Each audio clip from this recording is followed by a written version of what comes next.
Idaho Falls Pediatrics, proudly supporting kids in our community and 7 questions with Emmy. Hi. Hi. Oh, you're both here. Oh my gosh. Hey, Emmy. Hey, Everett. Nice to meet you. We're so excited. I am so excited too, and apparently so is my dog Ginger, because you might hear her barking in the background. I think someone's delivering the mail, but she will be done shortly, I promise. Hey, we just listened to your podcast last night. You He knows did? our baby knows the whole theme song. He sings it. No way. Yes. That's amazing. And he's was one so little. My son Callum is 21 months now, and he's my eldest son, and he still doesn't know the theme song. Well, he's 2, so he's a little bit older 2.5. Okay, let's get started. Hey guys, welcome back to 7 Questions with Emmy. Today I'm really excited about my interview, and I have a special co-host, my brother Everett. Thanks for letting me join you, Emmy. Today we are talking with one of the most popular kid podcasters in the world. His name is Eric O'Keefe, and he's the host of What If World, one of our favorite podcasts that we listen to every night. Eric, thanks for chatting with us. Thank you so much for having me. I am truly honored. This is a special day for me. Let's get going with the questions. Can you explain what If World is and how it got started?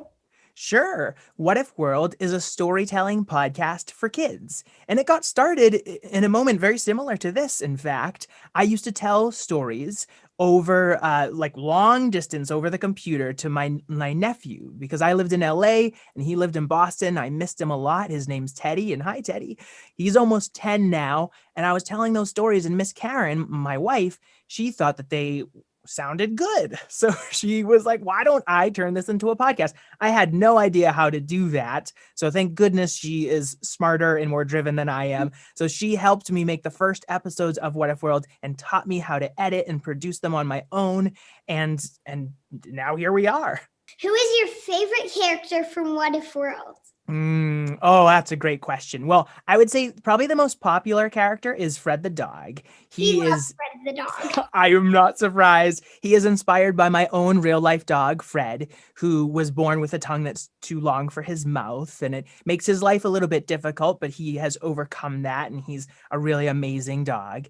And then one of my personal favorite characters is named Abacus P Grumbler, and he is a wizard, and he's very uppity, but also he's a complete train wreck sometimes. He can't do any magic right every once in a while, and I feel like we all feel that way sometimes. So he's a character that I really love. What is your favorite part of recording new What If World shows? Oh, well, it's such a really, really fun thing to do, but I like when the characters kind of start talking at each other, because it's a make-believe podcast, and a little secret is that that I do some of the voices. I don't know if you kids know that. I could hear your voice and some of the voices. Yeah. So then these characters, and this is, really behind the scenes stuff, they are imaginary, and they talk about the fact that they are imaginary. And yet sometimes when they're talking to each other, they feel so real that it's like, I don't even have to do anything.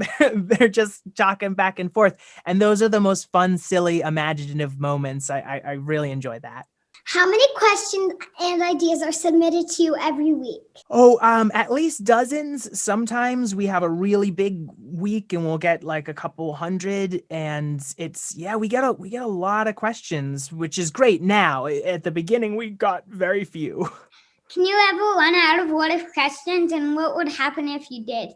Well, I do about 3 new stories a month, and I get, lots of questions. So chances are I will not run out of questions. However, back when I started this show, I did run out. And what I had to do, because I wanted to keep telling stories, it was my passion, and that's why I started this show. So I reached out to friends and I just begged them, hey, could you please ask a question? Please ask your kid to ask a question. I know they don't know what If World is, but just tell them to say what if, and then anything that comes out of their mouth, and send it to me, please.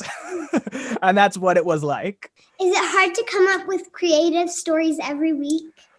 Some days it is, and that's I would say that has a lot more to do with just like being a grown up and having two young kids and just all the things that we have to do all the time. Sometimes I don't have enough time to just sit down and really have fun. But if I can get in my little studio that I'm really, really lucky to have and just really focus on giving myself some imaginative, creative time, it's never really that hard. It's just hard to make that time happen, which is why I always tell kids, when you have that time to be creative, really, really treasure it and really try to use it, because it's very special. What do you like to do with your family when you're not working on Waterford? Oh, I love to do all kinds of things. We like to go to the zoo and the aquarium. Um, I used to teach gymnastics, so and motor skills for like little babies. So I do a lot of gymnastics, and we have mats that we roll around. We also, honestly, we live in a neighborhood that has a nice outdoor plaza nearby. And so we'll just walk there and go see all the people, and that's really nice too. Now it's time for some bonus questions. Are you ready, Eric? Bonus questions? Yeah! What advice do you have for us? Well, if you've listened to What If World, you know one of the last things I say at the end of every episode: until we meet again, keep wondering. I think that wonder is this amazing thing that if we can hold on to even when we're grown-ups, it helps us stay curious. It helps us to understand others. It helps us to find joy and funniness and silliness, and even the happier side of sadness. Wonder is one of the most powerful things in the world, and I think it's what makes human beings so amazing. So I always like to tell kids and grown-ups to just keep wondering. Well, we want to give some Waterford questions. Here's mine. What if Fred the dog got a Nintendo Switch? What if Fred the dog got a Nintendo Switch? Okay, I'm processing that question right now.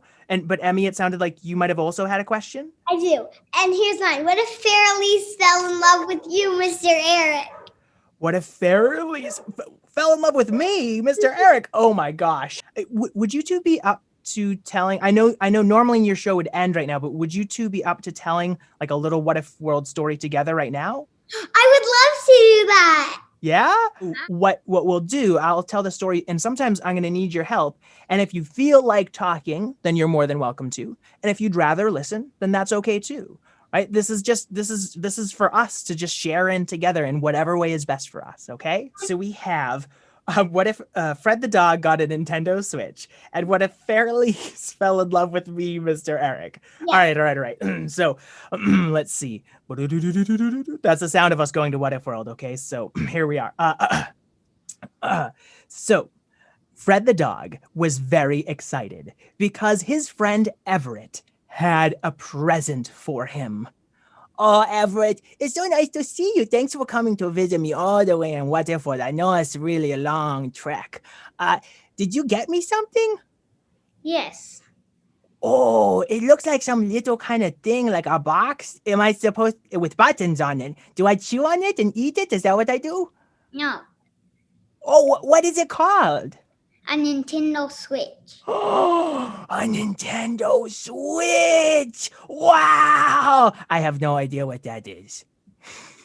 But Fred nevertheless took out this Nintendo Switch and started pushing buttons wildly. Emmy, am I doing it right? Am I pushing the buttons with my tongue right? No. You play a Nintendo Switch where you buy like these game cards and you can put them in, and then you can click on the game with the buttons. So you can use your tongue for the buttons or your paws, and you can click them and then like play the games with the little Joy-Cons. Oh, I see. That's really strange because in What If World, suddenly this big button appeared in the middle of the Nintendo Switch, and it says, Suck Everett and Emmy inside of the Nintendo Switch. It's a really big button. I don't know how it says all that, but I'm just going to press it real quick. We'll see what happens. I want... And as he pressed the button, Emmy and Everett suddenly got sucked into What If World and into the video game. And some of What If World got sucked into this video game as well, just leaving Fred floating around playing the game in a big blank void. Oh, are you two okay in there? Yeah? Just why did you trap us in this Nintendo? I don't know. I just pushed a button. Oh boy, oh boy, oh boy. Most video games I've heard, there's a lot of, the old fashioned ones, there was like lots of blowing stuff up and stuff, but I'm more into like the puzzle games and the games where we explore our emotions and, what's this heart button? The Nintendo Switch just keeps growing new buttons. Do you think he should push the button? No, after what just happened, do not push the button, Fred. Okay, I will not push the button, I promise. I'm just gonna turn around and sit on this Nintendo Switch so no one can push the buttons and nothing else happens.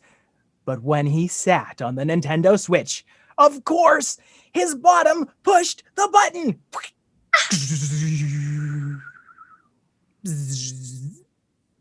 Hello, Mr. Eric. Oh, hi, Fairlease. I didn't realize I'd been sucked into this video game, too. Oh, boy, this is weird. Hi, Mr. Eric. I would like a hug. Oh, that's wonderful, Fairlease. I love a hug, and I consent to having a hug with you. That sounds great. Oh, what a nice hug. You're a little fairy, but you give really strong hugs. Yes, I want a hug forever and ever and ever. I love you, Mr. Eric. Okay. Emmy, Everett, why is Fairlease hugging me so tight? Why won't she let me go? I asked a lot of questions, and she's in love with you. Oh, what? Fairlease, you are married. You have a child. I know, but I just cannot help it. I love you so much. Oh, a big, big, big, big hug. Oh, what if world magic is sometimes so silly? Hey, Fairlease, Sprite, all right, she's gonna be very upset with you. This isn't how it's supposed to be. What? Oh, am I supposed to love someone else? Yes, you're supposed to. Well, you can love many, many people, but your partner, the person you marry, I think you should probably, that's like your partner, is different. Oh, fine. I'm just gonna press this hard button again, and maybe that'll fix things. You think that'll fix things, Emmy? No. Maybe. I don't know. No way. Boink. And he reached out with his tongue and pressed it again. Oh, I feel so full of love for Emmy. Give me a big hug, Emmy. And Fairlease gave Emmy the biggest, squeeziest hug. You wouldn't think a fairy with such tiny arms could squeeze so tight. Oh, it seems Emmy's having a little trouble breathing. Oh, no. Okay, no, you love, okay, it's fine to love Emmy. She's a wonderful person. But, it's like, I don't know how to explain this. Let me just push the button again. Beep, beep, beep, beep, beep, beep, beep, beep, beep, beep, beep, beep, beep, beep, beep, beep. And Fred pushed the button over and over and over again. Oh, Everett, I love you so much. And she squeezed Everett.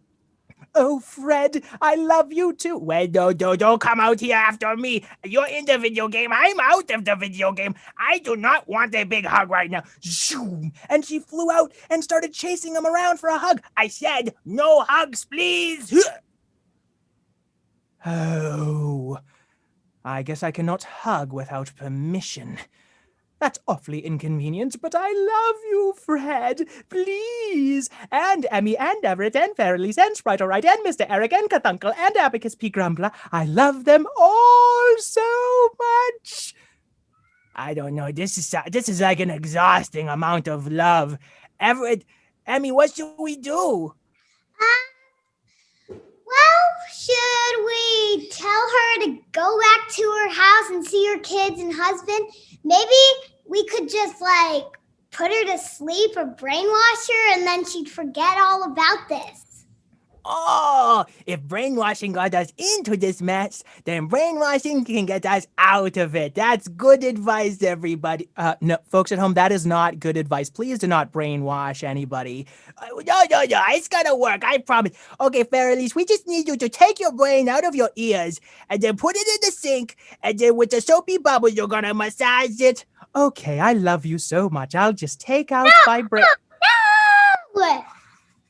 That's not how you do it. Maybe you just need to go take her to like a therapist, and then she'll talk it all out, and then the therapist can convince her to go back to Sprite All Right and her kids.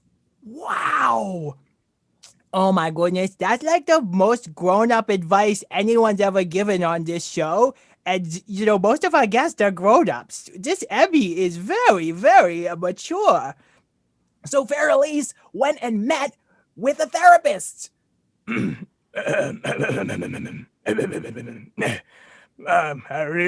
is here. I'm a therapist, and you are going to love your partner and your daughter and not everyone else except for a healthy amount. Okay, go off and do that. Wow. That was much faster than normal therapy, but I think we need to end this story pretty soon. So I'm going to give my partner Sprite All Right a big hug, and my daughter Pixie Cato a big hug. And you know what? Maybe I'll just give everyone else one more hug. The end. Thank you, Mr. Eric. Thank you. I had so much fun. You two are such amazing storytellers. You have wonderful imaginations. You're great interviewers, too. I mean, this was a blast. Mr. Eric, I loved your podcast so much. I cannot fall asleep without it. Oh, that is really truly high praise. And you've made my day, my week. This is a really, really special day for me. So thank you again all for having me. You two are clearly such awesome kids, and I hope you both keep wondering. We will. We're gonna keep listening every single day. Yeah. Thanks. All right, I'll see you later. Catch you next time. Idaho Falls Pediatrics, proudly supporting kids in our community, and 7 questions with Emmy.